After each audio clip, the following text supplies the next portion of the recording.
Hi, everyone. I'm Kim Benson. I'm a certified financial planner, and I help people navigate the financial and the personal side of major decisions in their lives. At CCMI, we help simplify and talk through some of the unknowns that come along with these major decisions. Today, we are talking about senior living options and how to navigate them. Perhaps mom and dad are getting older, or maybe you want to learn more about options for yourself.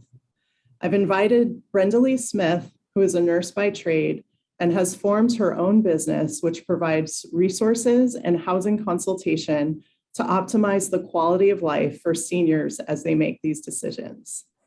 Today, we will be covering what items or areas to consider, understanding how someone like Brenda-Lee can help, and what are the costs involved. So I'll turn it over to Brenda-Lee, who will introduce herself and talk about some of the things you should consider when evaluating options for senior living. Hi, Brenda-Lee. Hi, Kim. Thank you so much for inviting me today. As you mentioned, I'm a nurse. I've worked as an RN for almost 40 years. And in addition, I'm also a certified senior advisor and a certified dementia practitioner.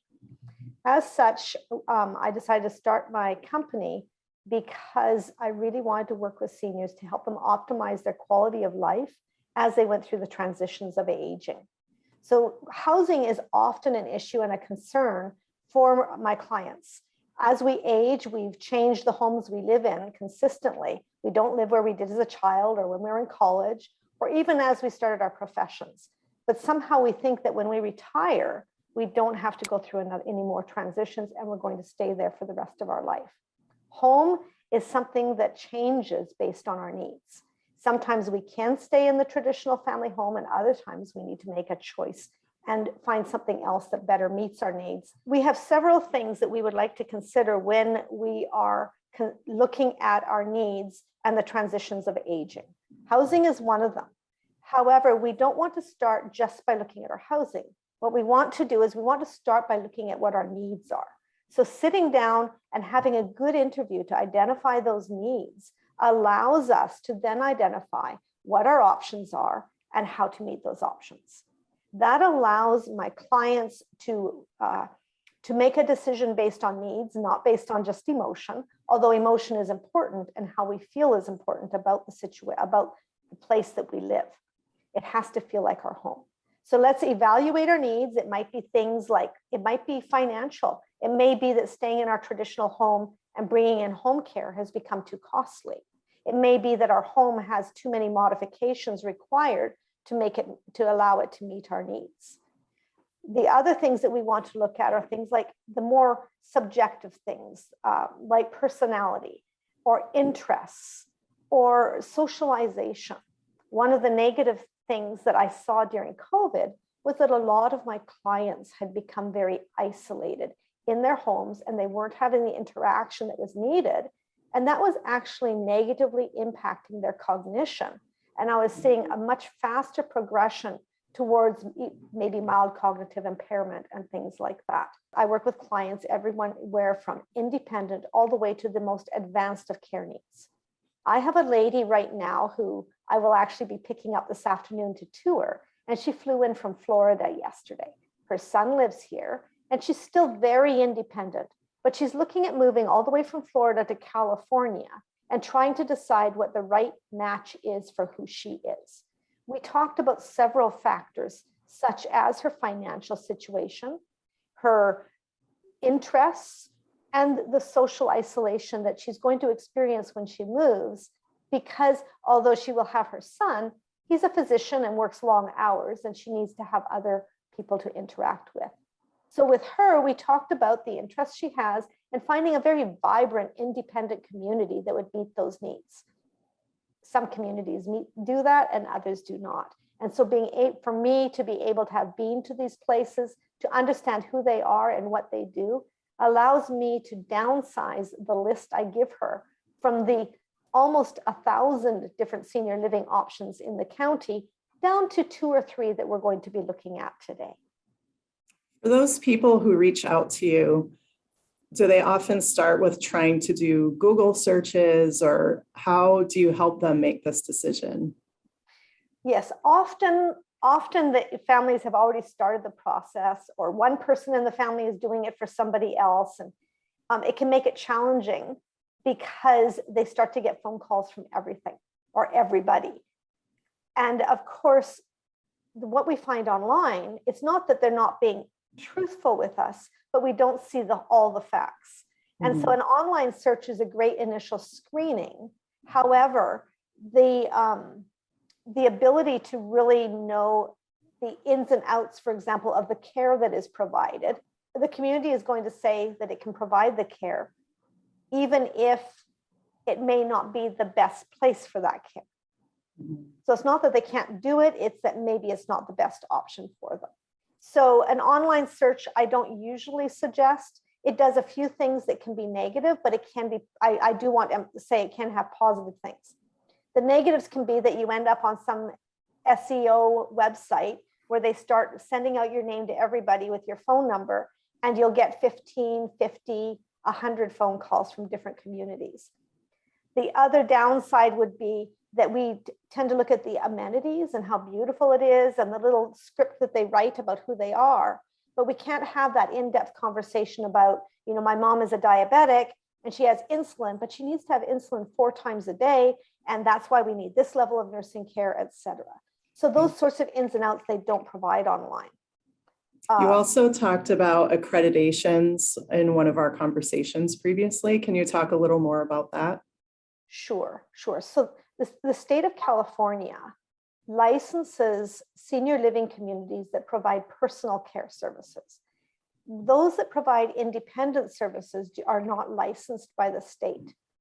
One of the things that I have found is that many of those that are licensed by the state meet the state regulations. But I always say, you know, it's like when you buy the base model car and then you really would like to have air conditioning.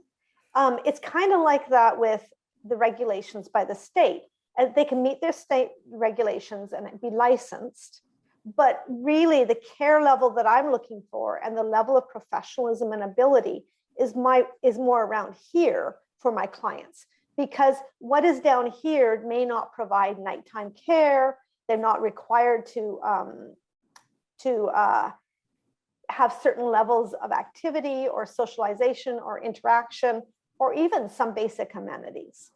And so licensing is really important. And also what happens is the state is continually reevaluating their license, and complaints will come into them. And sometimes I've had communities where maybe the state has put them on probation, but the community will not expose that online. So you won't know that they're on probation, even if that is the case. And that's something you would know. I evaluate the licensing for all the communities on an ongoing basis. So that lady I'm picking up today, although we're looking at independent places, because they have the option of additional services as your needs change, I looked and checked that their licensing is good, that the complaints that are registered with the state, which is different than what you find on Google or on your Google reviews or on Yelp. The state licensing complaints are more to do more specific. It's not just that you're not happy with it. Something I've come across with some clients who live in a CCRC or a continuing care retirement community, go in and they're both healthy, and then someone develops something like dementia where they need a higher level of skilled nursing care, and that facility doesn't provide that care. So spouses are getting split up when that happens and they're being placed in a different facility. Can you talk a little bit more about that?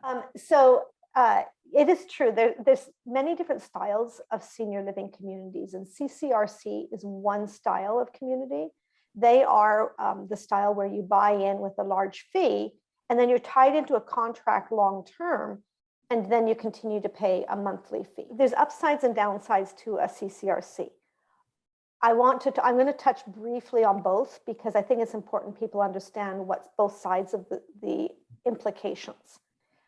From a downside perspective, when I've worked with financial planners and we've evaluated the long-term impact financially, the buy-in often can be up to $500,000, $700,000, $800,000. and then you're doing a month-to-month payment as well, that buy-in locks you in and locks in a lot of your equity and doesn't give you freedom of choice for going elsewhere later if you decide it's not the right match for you. So you're now committed to staying there really for the rest of your life. Then what happens, and I've had this happen when clients have moved in, are living in a CCRC, and then the same type of thing that you spoke about. Maybe I have a client who develops Lewy body dementia, for example. It's a type of dementia that can create a lot of, often people have maybe hallucinations and aggressive behaviors. Community can't keep them in their memory care, and they say they have to go elsewhere. Now that family is stuck with paying the larger fee at another memory care while also continuing to be tied into the CCRC with the well spouse. And then the well spouse can't go with them. The upsides can be is if you're a lot younger, it provides that security and confidence, especially for those that don't have family, to move into a place like that and then to stay there and know that they're going to be there for the rest of their life, and theoretically will be able to stay there, because it's not all the time people have to leave. I have a nurse that's a client who recently retired, and she wants to travel now. So she has gone into a CCRC. So she'll buy her place or do her buy-in. You don't really own it. And then she will travel, and she will always have that home, and she intends to age in that community. Mm-hmm. On the opposite side style of community are the month-to-month options. And I really do like those for my clients because of the freedom of choice. You're only committed to a 30-day notice at any time. And that allows consideration of unforeseen circumstances that we don't know. And my experience as a nurse is more often than not, it's the unforeseen that happens. Mm-hmm. And so it allows my clients to say, you know what, this has been a great community for the last 4 years, but now they can't meet my needs and I need to go elsewhere. Interesting. And I know moving is a pretty significant event for anyone, let alone the older we get, I'm sure the harder it is. And we've seen clients who have made changes, and even if it's not into a senior living facility, even if it's just into a new house, it's a pretty significant event and it's very stressful. So I would imagine that if you're doing this, you want to do it the right way first and not have to move or minimize the risk of having to move thereafter. It's very true, especially because moving as we get older, that stress can have negative impacts on our health and well-being. And if we have any sort of mild cognitive impairment or short-term memory loss, it can exacerbate that and make it more difficult to manage. One of the things that I do help my clients with is to help them through the process of that move from beginning to end. So we help them with any paperwork, with touring, with identifying the communities, and then with the actual process of the move, finding the resources and the services all the way through to the end of the move, and then helping them afterwards to manage any challenges. Great, thank you. So I know you probably have a lot more to say, and I know we've had lots of conversations offline, but can you just share what it's like working with you and why someone should hire someone like you? Okay, I'd be happy to.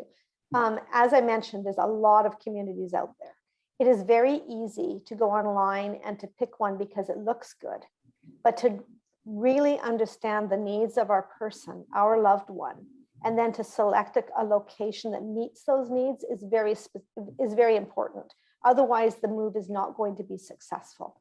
As a nurse with a background in mental health as well, and doing family counseling, it allows me to work together with the family and the client to be very specific about who they are and what their needs are, to do maybe some forecasting around, if they have maybe some serious medical conditions, we want to forecast what those needs are potentially going to be, and to be able to say, okay, where can we go that we don't have to move over and over again? Mm-hmm. Usually what I do, we do that initial assessment.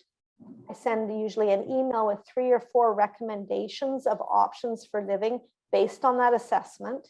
And then we discuss those options. We do a tour of any of the ones that they choose. And if those don't meet their needs, I'll go back to the drawing board and find others. However, more often than not, one of those 4 is the one that best meets their needs. For those who may not be as tech savvy, do you offer meetings to have those consultations in person? I actually prefer to do the meetings and my consultations in person. It's easier to understand somebody and to build a relationship and to really understand what their needs are if I'm face to face with somebody. It allows us to really build a rapport. Okay, so because I'm a financial planner, part of my job is making sure that these decisions are financially feasible. So can you explain a little bit about the costs involved with working with you? Okay, sure. So my compensation for my position actually, and what I do actually comes from the senior living community that the client selects. So my services to my client are pro bono to them. The cost is not increased to them because I'm paid out of the marketing dollars that have been set aside by that community. And because I will work with the communities across the county, I do only work within San Diego County because I need to know the place. I go personally, I tour, evaluate, and assess. So I work with the communities across the county. It's not on me which one the client selects because they will all work with me and the compensation comes from each of them. So it's about what best meets the needs of the client. What I like about your services is that they're independent. So you're not associated with any one housing development or something like that. And I'm sure each of them has marketing people associated with them and they want people to come live at their community. And of course, and most of those marketing people are wonderful people, but their job is to sell that community, where my role is to help you identify the community that's best for your loved one. And that's a very different thing. That's great. So it's good to know that you can provide peace of mind.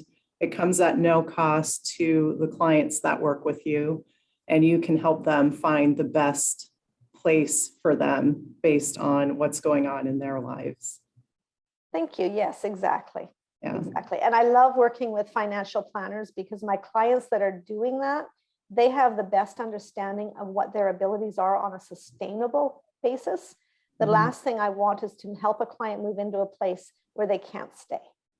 Exactly. And that's why our collaboration works so well, because that's the part that we help clients decide is what's financially feasible.